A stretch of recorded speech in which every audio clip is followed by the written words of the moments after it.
Señor esté con ustedes.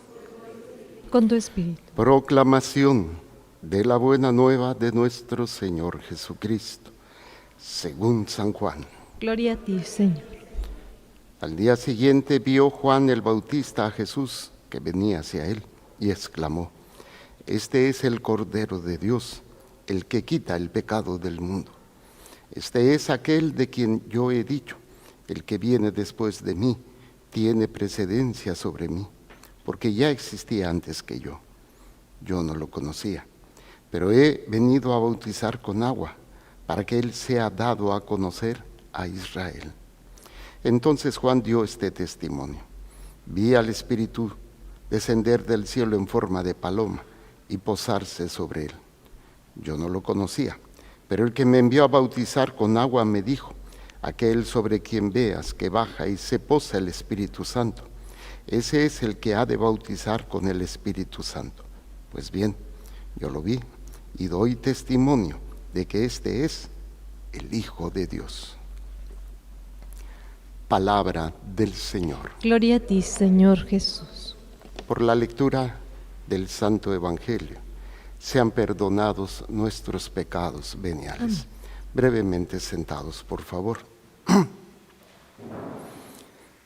Hay personas cuando nacen con una habilidad, con algo extraordinario, dones o regalos, ser prodigios en algo, muy inteligentes, o en la música o en el deporte, y vemos estos niños que desde pequeños se desarrollan de una manera increíble. La mayoría de nosotros no nacemos así, y tenemos que empezar a aprender a hacer las cosas.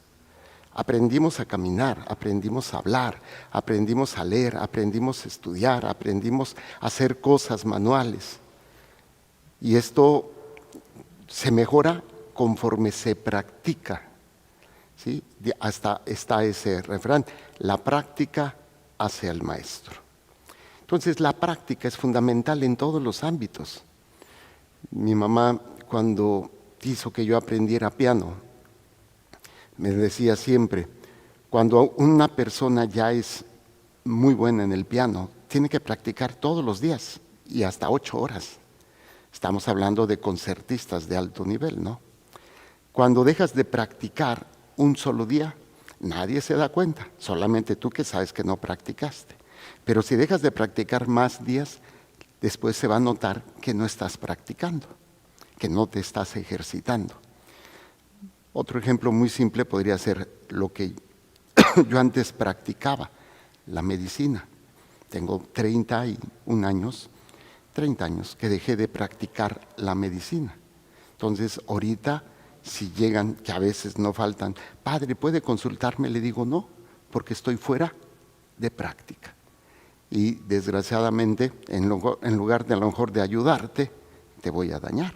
Entonces, no consulto, porque dejé la práctica de la medicina por dedicarme completamente a la preparación y a la vida consagrada y sacerdotal.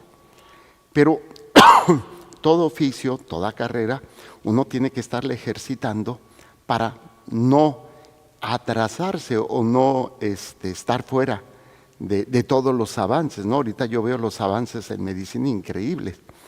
Me mandaron un video muy interesante que, por ejemplo, en China hay unos cubículos, todos digitales, en donde la gente entra y con la inteligencia artificial te puede ayudar a encontrar un diagnóstico y te da tratamiento. Yo dije, mira, a lo mejor después ya no van a hacer falta médicos, no lo sé. Pero es interesante cómo la necesidad de practicar se tiene que aplicar en todos los ámbitos de nuestra vida. Y fíjense, algo que también nunca pensamos, pero también en la vida espiritual se necesita practicar la santidad. Creemos que la santidad es algo que se alcanza. No, es una práctica diaria. Es una práctica que tenemos que realizar todos los días. Pero, ¿cómo se practica la santidad? Empezando con lo más básico. Procurar cuidar el estar en gracia. Porque podemos hacer cosas buenas, pero no estamos en gracia, no estamos practicando la plenitud de la santidad. Entonces, uno de los aspectos fundamentales es cuidar la vida de gracia, o sea, evitar la ocasión de pecado y luchar contra el pecado, y si caemos en pecado, buscar la reparación, la confesión y a veces reparar el daño con el pecado que hemos cometido. Entonces, a partir de ahí, y esto es fundamental, porque todo lo que hagamos, y lo hacemos en nombre de Dios, estamos practicando la santidad. La santidad no solamente es cuando vemos a una persona que es declarada santo por su vida, por su obra, se hace todo un estudio para que pase de ser siervo de Dios, beato y luego santo. Siervo de Dios es cuando se inicia el proceso, porque hay causas probables de una vida de santidad. Ya después, si se aprueba esta situación, pues pasaría al siguiente, que es el ser declarado beato, para después ser declarado santo. Pero esto no quiere decir que tú y yo no debamos practicar la santidad. Y al final de cuentas, ¿qué es un santo? Es aquel que vive reflejando a Dios en sus obras, que vive agradando a Dios en sus obras y que vive obedeciendo a Dios en todo lo que tiene que hacer. Entonces, es una práctica. Y esto obviamente pues no es como que, pues ya lo practiqué, ya voy a ser santo todos los días. No, porque sabemos la condición que tenemos todos de pecado. O sea, podemos hacer cosas muy buenas, pero de repente, ¡pum!, caemos y pues hay que volver a empezar, hay que volver a empezar. Es una lucha. Y precisamente en la medida en que practiquemos la santidad, más nos iremos pareciendo a Dios y más vamos a pertenecer más a Dios. Fíjense lo que dice San Juan en su carta. Dice, si ustedes saben que Dios es santo, tienen que reconocer que todo el que practica la santidad ha nacido de Dios. Entonces, no es una persona que haga solamente el bien por el bien, sino que es alguien que verdaderamente lo hace por Dios y en Dios. A mí me llamó mucho la atención un hombre, no me acuerdo su nombre, él es árabe, es musulmán, vive en Estados Unidos, aquí en California, y según dicen que pues llegaban niños y estaban con él un tiempo y después desaparecían, los niños ya no los veían, entonces los vecinos se empezaron a preocupar, ¿qué está pasando? Llamaron a la policía.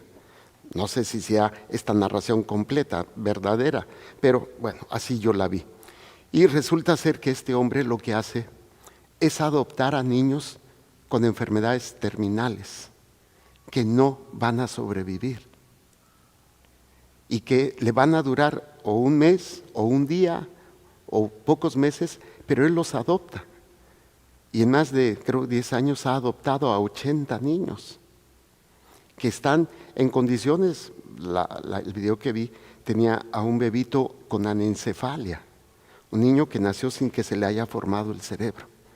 Y decía que pues estos niños son abandonados incluso por los padres, porque nadie los quiere. O si tú vas a adoptar un niño, las personas que están en ese proceso, o sea, ver a un niño que se va a morir, pues ¿para qué lo adopto si voy a sufrir? Ese es el pensamiento egoísta. Pero este hombre lo que hace es adopta al niño y le dice, pues no, muchos ni siquiera nombre tienen, entonces él les pone nombre, los trata y les da con la dignidad que merece cualquier ser humano de morir en un hogar donde esa criatura se sienta amada. Tú dices, wow, practicando algo increíble. Y a veces, o sea, nosotros tal vez no se nos ocurra eso, pero podemos empezar con hacer la manera como trato a mis seres queridos, la manera como enfrento incluso las situaciones adversas, a mi pareja, a mis hijos. Entonces, recordando que tenemos una misión, practicar la santidad. Y esto se refleja en acciones, se refleja en obras, ¿sí? Obras que van a manifestar el amor de Dios, la misericordia de Dios, la verdad de Dios. ¿Sale? Pero no en una actitud de menosprecio o de yo estoy bien y los demás están mal, no, sino en una actitud de amor verdadero. Entonces, ¿cuántas cosas has practicado en tu vida? No sé, cocinar, aprender a manejar, aprender a hacer un oficio, aprender a cantar, aprender y aprender. Ahora que está de moda esto de la inteligencia artificial, bueno, pues aprender a usar la famosa IA. Pero ¿por qué no practicamos ser santos? ¿Por qué no practicamos precisamente ese amor al prójimo en nombre de Dios? Eso es la santidad, o es parte de ser santo. Vivir sirviendo al prójimo por amor a Dios, sabiendo que a lo mejor no es nada gratificante. Y decía este hombre que no es gratificante así decir, bueno, pues se me va a morir. Para muchos eso no es gratificante, es un dolor.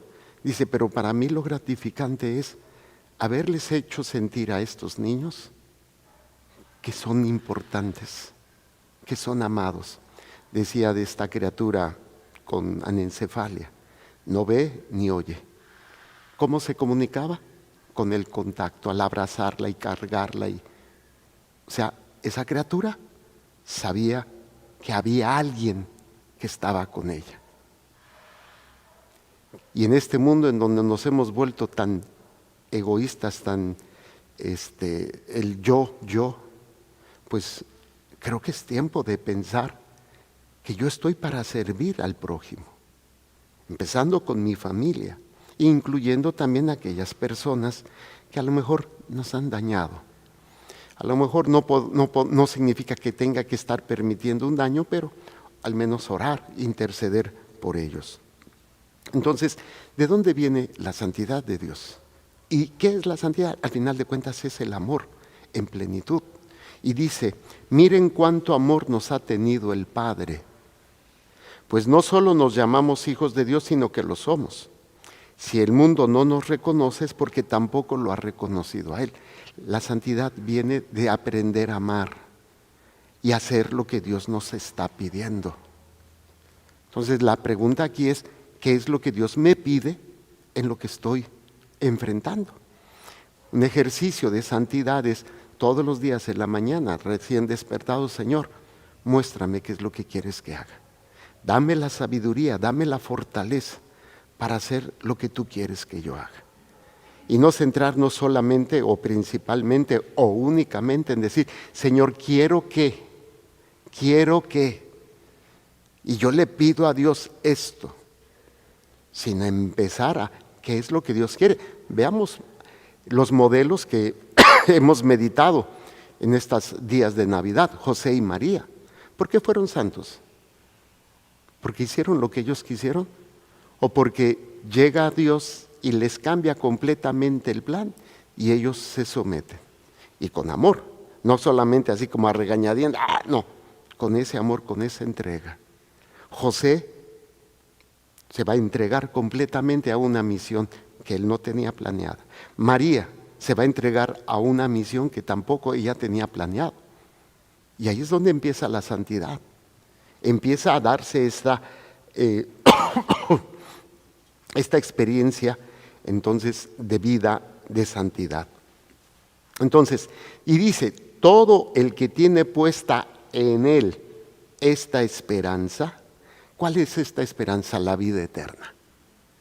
O sea, ese es el principal motivador que tenemos todos nosotros. Vengo ahorita del hospital, fui a ver a una jovencita que tiene un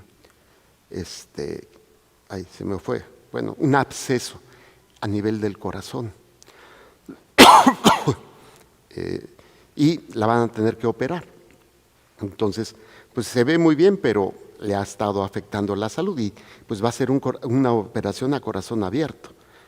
Y llegué, la platiqué, la confesé, y pues con ese miedo, ¿no? Porque tiene sus 2 niños, tiene su esposo, está muy joven. Pero como yo le decía, tu esperanza no es en que no te vayas a curar o que sí te vayas a curar, es independientemente de lo que pase con la cirugía, tu esperanza es la vida eterna. Y esto te ayuda a enfrentar lo que sea, como esta enfermedad. Ya se puso con sus lagrimitas en los ojos, pero con paz en su corazón. Porque, como dice, todo el que tiene puesta en él esta esperanza, vivir como hijo de Dios, para llegar un día a estar con él, como dice el San Juan. Ya sabemos que cuando él se manifieste vamos a ser semejantes a él porque lo veremos tal cual es. La visión beatífica de Dios. Y todo el que tiene puesta en él esta esperanza, procura ser santo. O sea, la santidad es algo que se practica, que se procura. No es algo que te viene solamente porque tú lo pides, es algo en lo que tú te tienes que ejercitar. Pero tenemos toda la vida sin ni siquiera pensar en que debo de ser santo. Eso se lo dejamos para los raros, para las monjas, para los curas. No. ¿Sabían ustedes cuál es el hombre más santo que ha existido? San José. Ni siquiera fue papa, ni obispo, ni sacerdote, fue un laico, o sea, una persona como ustedes. Y es el hombre más santo. Entonces, creo que es importante precisamente en donde empezamos con la santidad. ¿Dónde tengo mi esperanza? ¿Qué es lo que espero de Dios? Y si yo no espero de Dios la vida eterna y estoy esperando algo anterior a eso, pues entonces pierdo el ardor, pierdo el fervor, pierdo el deseo de la santidad. Dice, todo el que tiene puesta en él esta esperanza procura ser santo, como Jesucristo es santo. Todo el que comete pecado quebranta la ley, puesto que el pecado es quebrantamiento de la ley. Y si saben ustedes que Dios se manifestó para quitar los pecados, es porque en él no hay pecado. Todo el que permanece en Dios no peca. Entonces, ¿cuál es tu condición? Que a veces estamos y a veces no estamos. De repente sí estoy, cuando peco me aparto. Y esto puede llevarnos al desánimo, esto puede llevarnos al ¿para qué si voy a volver a pecar? Porque estás luchando por tu alma, porque tienes que seguir y tienes que ser constante. Pero hoy no tenemos la capacidad de luchar por nada.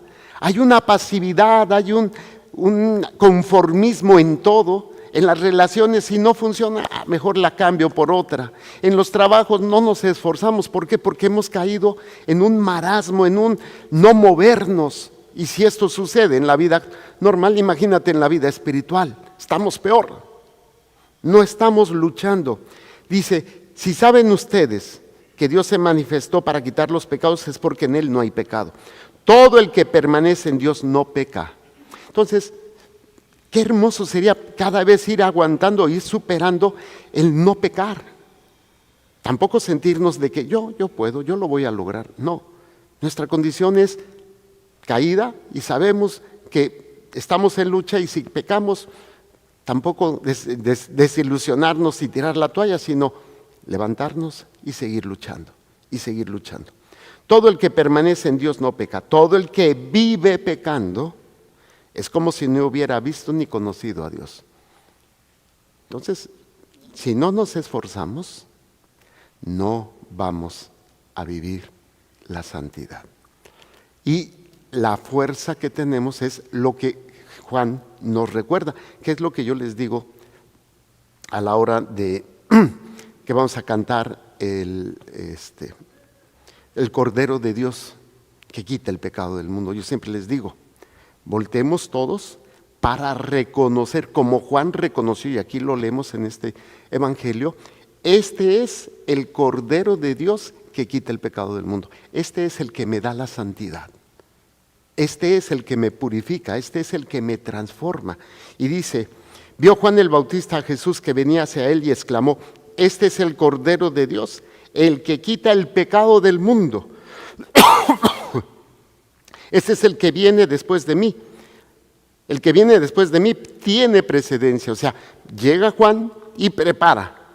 Y viene después Jesús. Pero Jesús existe desde antes que Juan. Y es a lo que está refiriendo Juan. Este es aquel de quien yo he dicho. El que viene después de mí tiene precedencia sobre mí porque ya existía antes que yo. Dice, yo no lo conocía, pero he venido a bautizar con agua para que Él sea dado a conocer a Israel. Nuestra labor como Juan el Bautista es como esa acción de bautizar, o sea, esa acción de presentarle a Dios a los demás.